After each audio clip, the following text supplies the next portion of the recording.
Yesterday, from the time of my recording this, Robert Prevost was elected as the Pope, and he chose the name Pope Leo XIV. This is number 267, 267th Pope, according to the official list at any rate.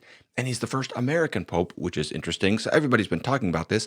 I didn't have anything to say, honestly. I didn't know anything about the guy. So people ask me my opinion. I'm like, I'm always just happy to say I don't have to comment on everything. But I'm just fascinated by it, so I've been learning a lot about him, and I wanted to share 3 reflections in a lighthearted way and all in a spirit of appreciation for various positions of his. Those of you who watch my channel know that I spend a lot of time defending Protestant beliefs, and I'm very happy to do that. I believe in that. But I also value having positive relationships across differences and appreciating where we do have common ground. And so when there's a significant turning point in the life of another church, it's appropriate to hit the pause button on the polemics for a minute and just be a human being. Don't be a jerk, be tactful, be kind. And, so for example, when a pope dies, we can express our condolences. When a new pope is elected, we can pray that God would direct that person unto righteousness and unto truth and unto wisdom.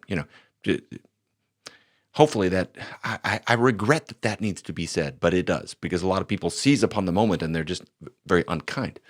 But the reality is all of us benefit from having a good pope rather than a bad pope, because even if you're not Catholic, we should all want a good pope, because the pope is a major global figure. He's the spiritual leader of almost 1.5 billion people. That's 18% of the world's population, 1 out of 5 people almost in the entire world.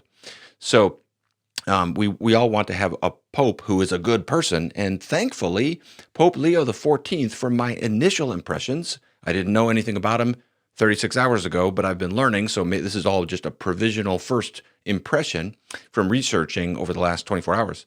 But I'm encouraged. There's a lot to admire about this man, especially just in terms of what he has to offer to the world right now in its current state. Let me just reflect 3 things I appreciate. Number 1 is his social positions reflect Christ and Christian values, in my opinion. So, for example, he's pro-life. This is encouraging. You can see this in his ministry in Peru. A lot of his adult life has been spent in Peru. But also more recently, in 2015, I'll put up a picture here from a tweet of his at the March for Life in Chicago, where he's saying, "Let's defend human life at all times." In a 2019 homily, he says, "We cannot build a just society if we discard the weakest, whether the child in the womb or the elderly in their frailty, for they are both gifts from God."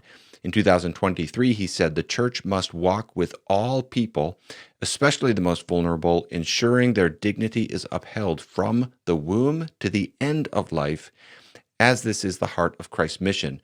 This is what I appreciate here is not only the pro-life advocacy, but the sensitivity to all of life. Sometimes people get honed in just on that one issue, and we forget the value of all human life. He also holds to traditional views regarding gender and sexuality. You can see that throughout his ministry in Peru. Back in 2015 or 2016, somewhere around there, he says the promotion of gender ideology is confusing because it seeks to create genders that don't exist. So this is not someone who is radically progressive. On the other hand, he is also willing to criticize some of the extremes and eccentricities of the far right and some of the things that are happening, especially in the United States under Donald Trump. He speaks out on behalf of immigrants, for example. Even in the way you saw him unpacking his thoughts about protecting the unborn, you get a little bit of this flavor. He speaks out against the sin of racism. He's outspoken about the need to address climate change, which I think is encouraging. If you know anything about me, you've probably heard about, I care about that issue. It's only in the I keep saying this, I'll keep saying it over the years, hopefully we'll make progress. It is only in the United States and a few other places that issue is perceived, is coded so much as though it were this liberal issue. It is not liberal to care about climate change. That's just a basic issue that's completely legitimate to care about.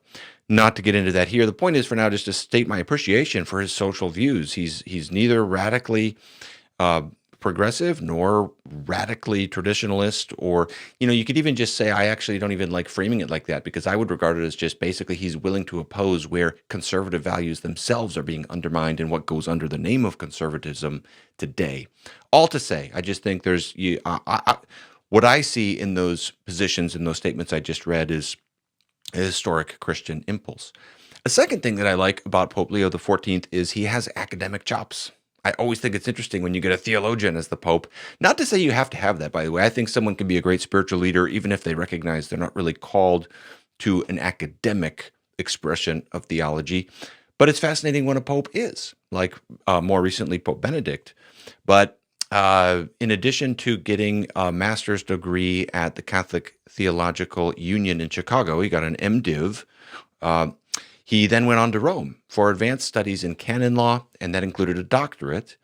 And you can read, I was reading all about his academic writings. A lot of them are about the Order of St. Augustine, of which he is a member.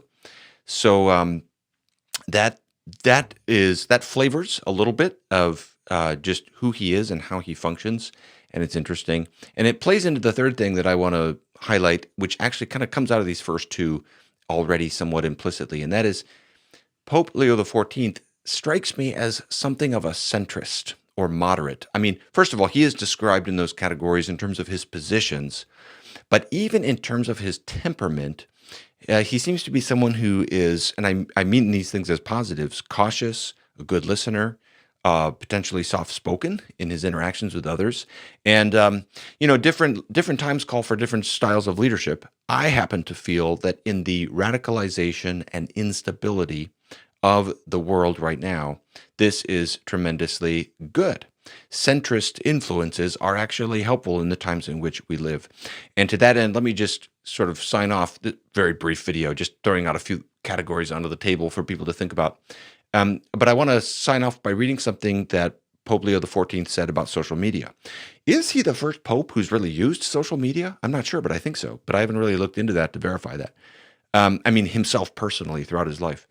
But in 2 years ago, 2023, he was interviewed and he talked about social media, and he said something that resonates with me because as someone, I think about social media every day, both the pros and the cons, because it's a part of my life now and I see opportunities, but man, there are dangers, and it is really risky. What he says here, I think, is something we can all think about. He says, social media can be an important tool to communicate the gospel message reaching millions of people.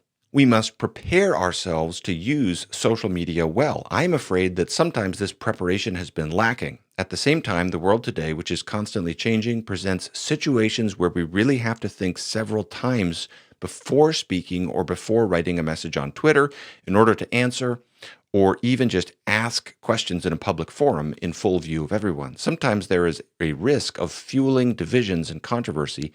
There is a great responsibility to use social networks, communication correctly, because it is an opportunity, but it is also a risk, and it can do damage to the communion of the church. That is why one must be very prudent in the use of these means. Amen to that. So it's something for us all to keep thinking about as we're engaging on social media. Prayers for Pope Leo.